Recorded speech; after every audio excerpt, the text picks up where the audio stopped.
Assalamualaikum warahmatullahi wabarakatuh. Baik lagi sama sudut bicaraku, gue Janu. Adit.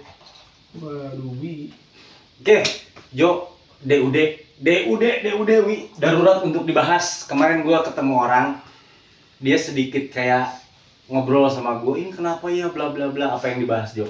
BPJS. Dia merasa bahwa orang tuanya itu kena stroke. Gue gak akan sebut nama rumah sakit ya, cuma dia dirawat di satu buah rumah sakit. Belum terlihat cukup sehat, katanya orang tuanya masih terasa kayak sakit juga, lemas juga, banyak keluhan juga, tapi dipaksa pulang di hari ketiga, Jo. Rawat inap. Rawat inap. Setelah gue pikir-pikir, Jo, gue juga ternyata menghitung rawat inap istri gue pribadi, anak gue waktu istri gue waktu lahiran, itu 3 hari semua, bro. kebetulan.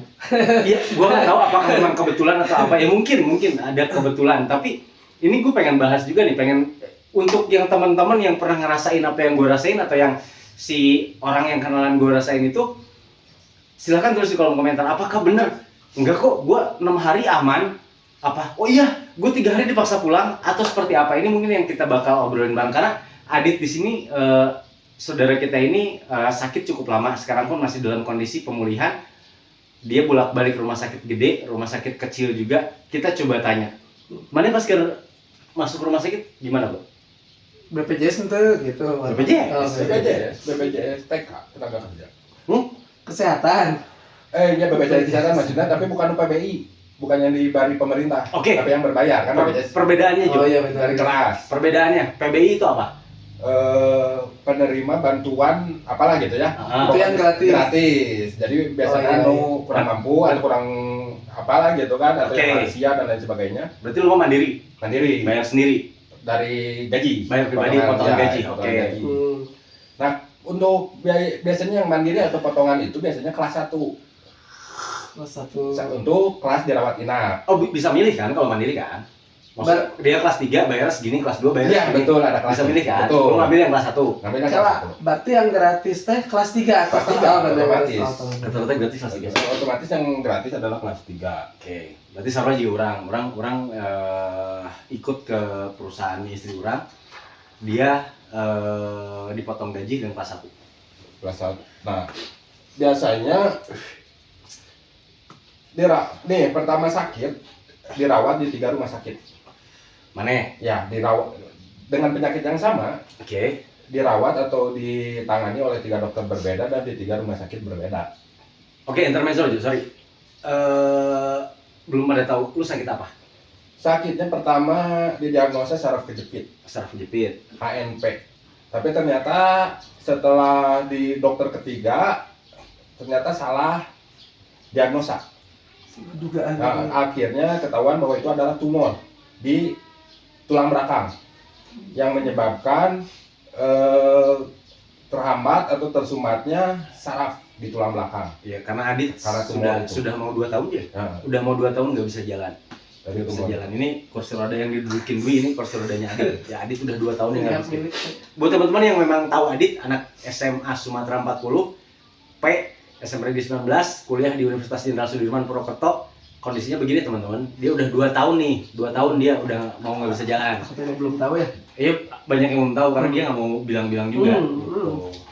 Pertama ke klinik, kan ke klinik karena waktu itu yang kerasa pertama sakit di pinggang. Curiga itu adalah ya saraf kejepit dan lainnya. Biasalah kita nanya CCTV atau gimana gitu kan, bahwa ternyata itu ada kecenderungan ke saraf kejepit. Ini kita lagi runut ininya ya, langkah-langkah BPJS yang Adit ambil ya. Di klinik dikasih obat biasa pertama. Setelah dikasih obat, pereda nyeri dan lain sebagainya, hanya sementara, jadi menghilangkan sesaat. Oke, sorry Jo, potong. Lu ke klinik bayar nggak? Enggak lah, Nggak, BPJS. Oke. Pakai BPJS. Setelah itu klinik akhirnya menyarankan untuk dirujuk ke rumah sakit golongan 3 atau C, kan, yaitu ke Hermina Aksamani. Oke, sorry motong. Klinik yang lu datengin itu udah klinik yang terpilih di BPJS ya? Ya, yang saya daftarkan di BPJS kan, bisa Oke. klinik, bisa puskesmas dan lain sebagainya kan gitu. Saya klinik kebetulan. Masuklah kita ke Hermina, langsung diarahkan ke dokter saraf. Oke. Ketemu dokter saraf di Hermina itu, langsung disuruh ditindak, yaitu di MRI. Hari oke. itu juga ya, saat hasil MRI-nya keluar, saya disuruh untuk langsung dirawat inap. Aduh, betul banget. Tapi karena waktu itu kendala pekerjaan, saya tidak langsung rawat inap. Oh iya, dulu masih kerja. Ya, karena masih kerja itu, jadi saya langsung, tanggung lah, saya masih coba minta obat pereda nyeri aja dulu gitu kan. Akhirnya berapa hari dari situ, obat pereda nyeri udah nggak ampuh, sakitnya udah tidak ketahan lah waktu itu ya, tidak sanggup untuk jalan tuh sakit banget. Akhirnya balik lagi lah ke Hermina tadi kan, untuk ke si dokter itu. Ternyata di Hermina saya emang sudah ada riwayat untuk diopnam. Jadi langsung masuk IGD kan, masuk IGD, oh ternyata data saya emang sudah harusnya diopnam. Saya diopnam 5 hari. Ada obat yang katanya harus diberikan, obat pereda nyerinya itu langsung dari infus Oke. selama 5 hari berturut-turut. Jadi obatnya itu langsung dimasukkan ke infusan. Oke, berarti di Hermina sendiri udah lewat 5 hari 5 hari. Ya. 5 hari pakai BPJS. BPJS. Oke. Tanpa biaya apapun, sudah keluar. Oke. Beres, ternyata sakitnya masih hanya berkurang. Tidak hilang atau tidak full sembuh gitu ya. Masih Hanya terasa. berkurang, ya. Akhirnya saya balik lagi ke dokter Hermina itu karena rujukan kan masih di situ, masih di dokter tersebut. Oke. Karena setiap rujukan BPJS itu biasanya 3 bulan. Si klinik itu ngasih waktu 3 bulan. Masa berlaku rujukan. Masa berlaku rujukan itu 3 bulan. Iya, iya. Jadi selama 3 bulan itu kita masih mau bolak-balik ke situ, Bisa dipakai. bisa gitu kan. Masih aman. Saya balik lagi, akhirnya dirujuk ke Santosa untuk ditindak operasi. Nah, oke, rujukan jadi udah rujukan tingkat 2 ke rumah sakit tingkat 1 berarti kan ke Santosa Iya. itu atau Hermina itu adalah rumah sakit rujukan A atau tingkat yang sudah bisa melakukan operasi-operasi besar ataupun yang lebih rumit itu pasti di situ. Saya ke Santosa. Pertama saya waktu itu masuk hanya ketemu dokter, lalu sama dokter dulu dilihat hasil MRI-nya, dikasih obat dulu. Enggak langsung operasi. Enggak, dikasih obat dulu yang harus diminum selama seminggu. Oke, berarti observasi. Observasi dulu. Nah, setelah seminggu itu balik lagi, setelah hasil obat ternyata tidak berpengaruh sama sekali, masih tetap sakit. Ke Hermin akhirnya disuruh bener untuk ditindak. Oke. Ditindak lah, waktu itu operasi katanya apa ya lupa lah namanya. Pokoknya kita langsung disuntikan obat sakit itu, obat pereda itu langsung ke sarafnya. Jadi kita masuk ruang operasi dibius tapi lokal, hanya sekitaran pinggang saja. Oke. Nah masuk jarumnya yang cukup besar yang ada kamera. Jadi nanti si dokter itu ngeliat dari kamera si jarum itu menyusur sampai ketemu si sarafnya. Setelah sampai sarafnya baru masuk jarum suntikan. Disuntik si saraf itu. Oke. Setelah lo disuntik dan lain-lain rawat inap dong. Rawat inap tapi 1 hari. Karena itu kan operasi kecil. Oke, rawat inap 1 hari. Itu berarti hitungannya 1 hari datang operasi. Datang kita siang, Oke. masuk ruangan, Oke. ditindak besok paginya, Heeh. sorenya kita langsung sudah bisa pulang. Langsung sudah boleh pulang. Oke, bicara boleh pulang, Jo. Kondisi lu saat itu memang oke untuk pulang atau ngerasa Karena gimana? untuk dokter waktu itu efeknya itu akan terasa setelah 3 hari. Yang menentukan saya bisa pulang atau tidak adalah efek biusnya.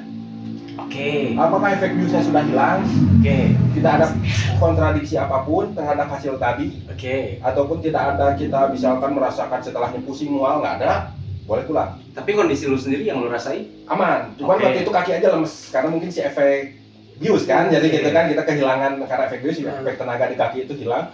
Cuman nggak ngerasa apapun. Jadi Oke. kayak mual apapun nggak ada, jadi boleh pulang. Oke. Pulang gratis, full Oke. itu BPJS. Berarti kondisinya ketika lu datang ke sana, tindakan dalam 1 hari dalam jangka waktu 24 jam, tidak ada rawat inap berarti ya, nggak nginep ya? Malam kan datang siang, Hmm. tidur semalam, paginya dioperasi, Oh, oke. sorenya pulang. Berarti 1 hari 1 malam, Hampir. 2 hari 1 malam Iya, ya? gitu 2 hari 1 2 hari 1 malam dengan kondisi badan lu oke dan lain-lain. Oke. Bicara singkat cerita. Lu kan ada operasi kedua nih ya? Operasi kedua. Operasi kedua karena yang dilakukan dari operasi pertama tidak ada perubahan ya? Jadi untuk waktu itu sakitnya hilang, full hilang, Oh, seperti sakitnya full hilang, tapi Tidak efek ke bisa kaki, berjalan ya? jadi kaki masih kerasa kebas, masih kehilangan tenaga. Jadi untuk motorik masih tidak berfungsi. Ya. Untuk ke kaki. Oke, jadi waktu itu memang Joel nggak bisa jalan. Oke, singkat cerita lagi, lu melakukan proses itu dari awal lagi. Balik lagi ke si dokter yang rumah sakit awal Hermina. Oke, BPJS-nya gitu. Ya, balik lagi kan ke si dokter yang rujukan awal ini si Hermina. Oke. Karena dia yang merujuk dan dia juga yang nanti bisa merujuk ke tempat lain. Oke, dari situ lu dapat rujukan untuk ke Hasan Sadikin berarti. Ya. Oke, langsung rujukan ke Hasan Sadikin. Ketika datang ke Hasan Sadikin, observasi dan Nah. lain-lainnya. Datang ke Hasan Sadikin itu dirujuknya sudah beda dokter. Di Hermina dan itu adalah dokter saraf. Setelah itu, saya dirujuk ke Hasan Sadikin itu ke dokter ortopedi. Ortopedi tulang belakang, ya spine. Ya. Kita dirujuk ke situ. Dan saat dirujuk ke dokter itu, ternyata salah. Ternyata yang dia lihat adalah bukan HNP. Kalau HNP jarang sekali yang menyebabkan hingga tidak bisa jalan. Oke, jadi HNP itu jarang sekali membuat kelumpuhan. Ya, hanya sakit yang luar biasa saja gitu kan. Oke, long story short, singkat cerita, bla bla bla bla. Saat hari itu bisa, saat hari itu langsung nggak boleh pulang. Oke, nah, Langsung dari situ disuruh rawat inap, cari ruangan. Oke. Oke. Setelah dari ruangan praktek dokter konsultasi, kita langsung ke ruangan pendaftaran rawat inap di lantai 1. Kita nunggu kamar dari jam 11 siang waktu itu, dapat kamar jam 11 malam. Oke, nih para pendengar atau penonton, Jo, lu ngerasa ada diskriminasi nggak antara lu pengguna BPJS Mandiri sama yang bayar? Sama yang umum. Kalau di Hasan Sadikin memang sudah dibedakan dari awal. Kita sebut merek ya? Kalau di rumah sakit Hasan Sadikin ini, itu yang berbayar itu di lantai 3. Oke. Yang berbayar dan asuransi itu ada lantai khusus, dokter khusus, pelayanan khusus di lantai 3. Berbeda ya? Berbeda dengan yang BPJS. BPJS itu biasanya lantai 4 dan lain sebagainya. Dan untuk ruangan pun ya entah gitu ya. Cuman kalau ruangan kan langsung pasti ke loket itu. Ya. Ke loket yang untuk pendaftaran rawat inap itu. Tapi di saya itu waktu itu saya bisa sendiri banyak. Emang banyak orang yang sedang ngantri untuk mendapatkan kamar. Oke. Ada yang sudah dari pagi, ada yang sudah dari tengah malam, sudah dari subuh dia belum mendapat kamar. Ya, kita juga sebetulnya kalau misalnya bicara seperti itu, kita nggak tahu ya orang-orang yang bayar itu semudah itukah dapat ruangan atau memang sama seperti pengguna BPJS. Kita nggak tahu, karena kita juga nggak bisa ngobrol. Otomatis nanya juga. waktu itu kalau di tempat ruangan inap itu sudah ada list. Ruangan kelas 3 tersisa sekian kamar, sekian bed. Ruangan kelas 2 tersisa sekian bed. Ruangan kelas 1 VIP dan tapi untuk kelas VIP dan ke atasnya itu banyak masih kosong. Jadi kalau memang Resident suite berarti. iya VIP lah, VIP lah gitu kan dan yang lainnya itu ya kalau kalian mau berbayar dan nominalnya cukup besar ya boleh. Kalau VIP itu otomatis langsung masuk karena di situ sudah ada datanya. Ya, oke. Maksud orang begini. Orang misalkan adalah pasien yang bukan BPJS. Ya, berbayar. Tapi orang berbayar. Tapi kelas 3 misalkan. Ya. Sama aja, berarti kan ngantri si BPJS untuk kelas 3 emang terlihat. Misalnya kalau kelas 3 cuma sisa 2, kita mau bayar, mau BPJS, tetap antriannya cuma 2, jatahnya nggak ada lagi. Itu tidak ada diskriminasi. Iya. itu yang coba disampaikan. Bagus, Itu yang bagus. kita bahas. Oke. Singkat cerita, Jo. Ketika lo sudah operasi dan ketika lo sudah operasi pengangkatan tumor, lo dirawat berapa lama? Dari operasi rawat inap. Masuk ruangan hari Selasa. Oke. Ditindak itu harusnya sih rencana dokter hari Jumat untuk operasi. Ternyata, tapi karena waktu itu dibutuhkan untuk MRI dulu, akhirnya diundur jadi ke hari Senin. Hari Jumat itu jadinya hanya MRI. Oke, 6 hari. Berarti kita dari Selasa udah sampai hari Senin aja udah 6 hari nih, hampir seminggu kan kita untuk dirawat menunggu Ya. operasi tersebut. Operasi hari Senin. Oke. Saat operasi Senin, setelah operasi itu sorenya dokter datang ke ruangan menjelaskan bla bla bla tindakan tadi seperti apa dan hasilnya seperti apa lah gitu ya. Bahwa alhamdulillahnya si tumor ini bukan tumor ganas. Namanya hanya tumor yang agresif. Berarti adalah tumor yang hidup-hidup di tempat yang Kumuh. yang Tumor kandangan. Tumor yang tumbuhnya di tempat-tempat yang tidak seharusnya. Nah, yang menyebabkan memang tempat-tempat yang sakit. Ya. Gitu. Nah, dokter waktu itu bilang saya akan diobservasi atau dirawat inap Berapa lama? seminggu. Waktu itu saya direncanakan akan pulang hari Senin. Oke, berarti dari hari Senin setelah operasi, Direncanakan pulang hari Senin. observasinya seminggu kemudian. Ya. Dan bisa dijadwalkan pulang Senin. Oke Oke. Apa yang lah. terjadi? Hari Selasa, hari Rabu itu ternyata pendarahan di hasil operasi itu bekas jahitan dan lain sebagainya katanya sudah cukup bagus. Oke. Hari Rabu tidak ada infeksi, keringnya baik dan lain sebagainya gitu. Good lah. Good lah gitu ya. Cuman waktu itu hari Kamis malam si dokter saya itu datang lagi. Kamis Kamis malam. siang. Oh, Kamis siang. Karena dia praktek di rumah sakit itu kan Selasa dan Kamis. Oke. Jadi dia mungkin kan Kamis setelah praktek di poli Ya. datang ke kamar-kamar mungkin kan Ya. untuk mengecek pasiennya, datang itu sore dia ngecek semua dengan asdosnya, dengan yang koas dan lain sebagainya, dia semua kan semua ada di situ, dicek, ternyata hasil luka baik. Dan hari itu juga hari Kamis saya paginya di ronsen Oke. untuk hasilnya itu. Oke. Ternyata hasil ronsennya pun bagus. Oke. Ditawarkan untuk dokter apakah saya mau pulang Oke. atau belum mau pulang waktu itu, tapi harinya dirubah jadi saya boleh pulang besoknya Jumat. Oke. Yang tadinya rencana ke Senin, saya boleh pulang jadi hari Jumat. Oke. Karena menurut dokter perkembangannya baik. Oke, Oke. berarti dalam perjalanannya seharusnya sampai Senin, tapi memang hasilnya sudah bagus, sudah boleh Boleh. pulang. Tapi itu ditanyakan ke lu kan? Ditanyakan, dikonsultasikan oleh dokter. Dan yang menurut saya yang berhak untuk pulang atau terus atau apapun pasti dokter. Betul. Jadi pihak rumah sakit ataupun perawat itu hanya mengikuti instruksi dokter itu gitu. Betul. Oke, gini Jo. Kita nemuin di salah satu kondisi di beberapa rumah sakit, katakanlah Dwi kemarin dengan kakaknya, orang dengan istri orang pribadi. Ternyata memang entah secara kebetulan gua Dwi dan salah seorang yang memang kita temuin kemarin sama Dwi juga ya. Itu bantuin. Itu 3 hari bro. 3 hari itu disuruh menurut keterangan yang dia sampaikan bahwa rasanya memang belum pantas untuk pulang, tapi sudah dipulangkan dalam hitungan 3 hari. Nah kita juga nggak tahu ya. Terkadang Kayak kita diusir paksa gitu. ya bisa dibilang. Terkadang kita juga sebagai pasien merasa bahwa oh ini sakit ini, kita nggak tahu, dokter yang nentuin, dokter yang tahu, benar nggak? Gue bukannya tidak membela kita atau teman-teman yang ngerasa didiskriminatifkan dengan tindakan pemulangan secara tidak langsung seperti itu. Cuman memang betul kata Adit, yang berhak mengetahui si pasien ini bisa pulang atau belum pulang itu dokter, yang lain mengikuti.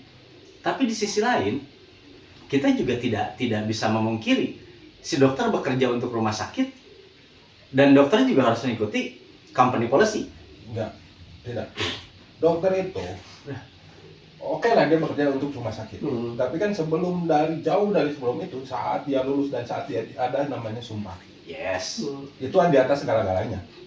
Jadi sumpah dokter itu dengan janji-janji dokter dan sebagainya itu di atas segalanya. Walaupun itu kebijakan rumah sakit dan lain sebagainya, tapi di setiap rumah sakit itu pasti ada loket BPJS. Jika kita merasa perawatan kita atau pelayanan kita tidak memuaskan, kita bisa langsung laporan. Itu. Sekarang di setiap rumah sakit ada loket BPJS untuk kita pengaduan. Sekarang kita nggak bisa bilang ini A, ini B, ini C, ini D, bahkan sampai Z seperti itu, karena yang gua rasa setiap orang dalam satu kondisi itu memiliki kasus yang berbeda-beda. Iya betul. Ada yang memang harusnya sudah pulang, terkadang keluarganya baperan gitu. Ini belum boleh pulang, Perasaan. dan lain-lain gitu. Atau bisa saja tim dokter sudah menemukan cara memadatkan 1 minggu perawatan menjadi 3 hari.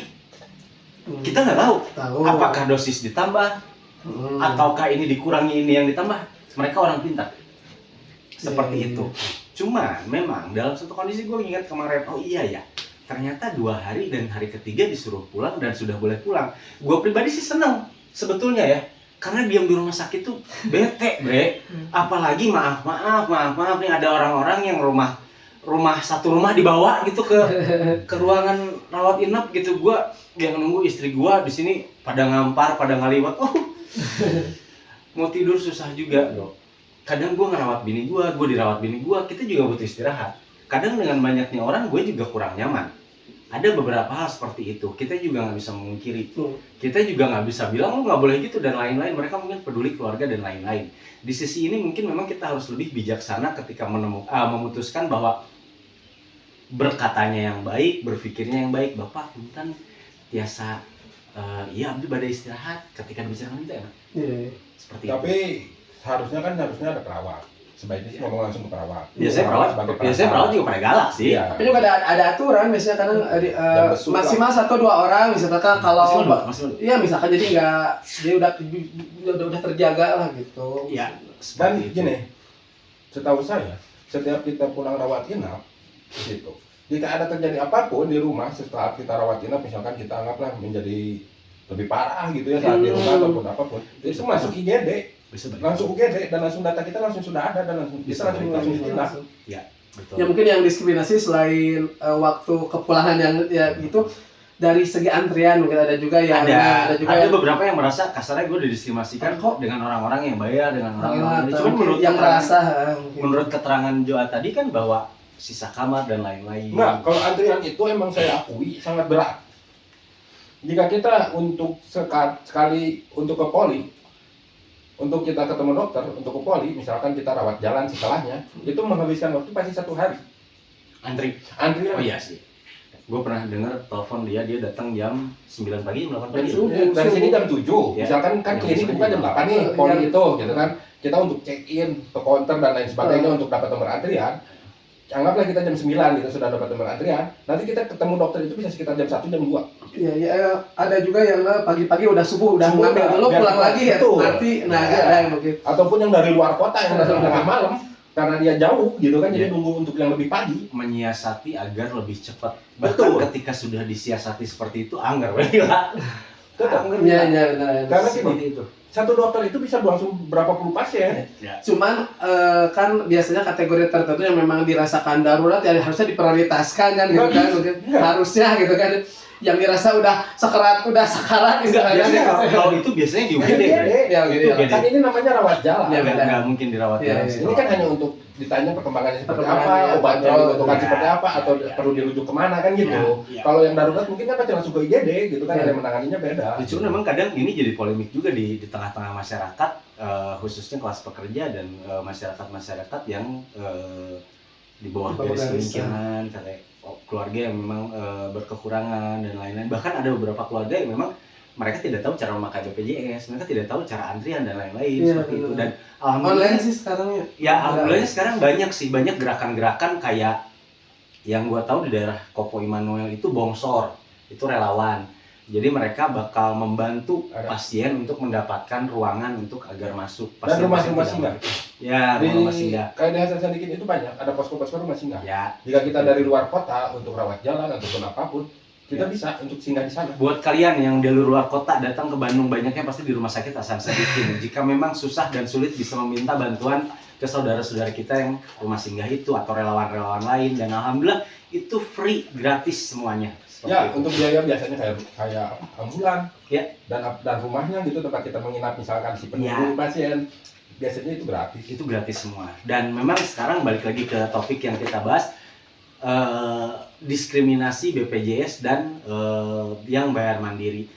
Yang gua rasa, gua pikir, menurut gua adalah trust isunya kita sebagai masyarakat ke pemerintah yang akhirnya berimbas ke rumah sakit. Atau misalkan ada beberapa kejadian di salah satu rumah sakit yang membedakan yang akhirnya melebar gitu menjadi sebuah isu.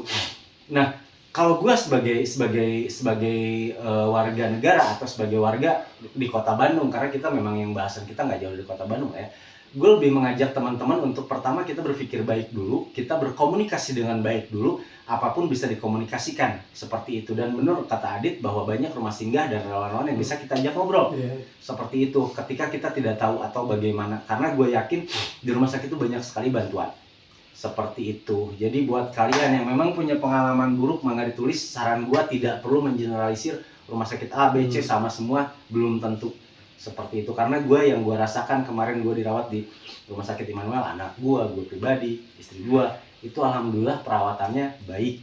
Adit pun mengalami di Hermina dan Hasan Sadikin baik. Untuk menunggu dan lain hal, yaitu memang harus proses ya, J.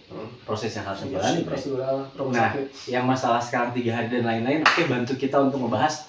Kita coba berbagi di kolom komentar, tulis. Jo, ada tambahan? Yang perlu sedikit banyak diperbaiki mungkin adalah customer service atau hospitality. Setuju? Iya, iya. Jadi setiap pelayanan di rumah sakit itu kita harus berbasis kepada pelayanan terbaik. Ya. Karena orang yang datang ke situ adalah bahasanya banyaknya gitu ya. Mereka orang-orang yang sedang kesusahan, mungkin Ya. desperate atau butuh bantuan. butuh bantuan. Jadi sebisa mungkin kenyamanan dan keramahan itu yang pertama. Jadi kayak ada petugas misalnya dia berjutek atau apa, itu Nggak boleh. itu berat, butuh pasien menerima Ya, itu akan iya, lebih ke hati gitu. Iya. Masuknya langsung ya sakit hati. Buat kalian yang bekerja sebagai customer service yang menghadapi pasien-pasien, kalian yang bergerak di depan di bidang jasa, bisa dibilang kasarnya hospitality atau apa ya, front office atau resepsionis atau apa, tong jaru teh mun kanu gering. Contoh BCA, Eta, wih, tambahan nih. Sudah cukup. Oke, gue Janu. Ini mudah. ngopi heula. Adit. Wi. Oke, sudut bicara kau, ciao.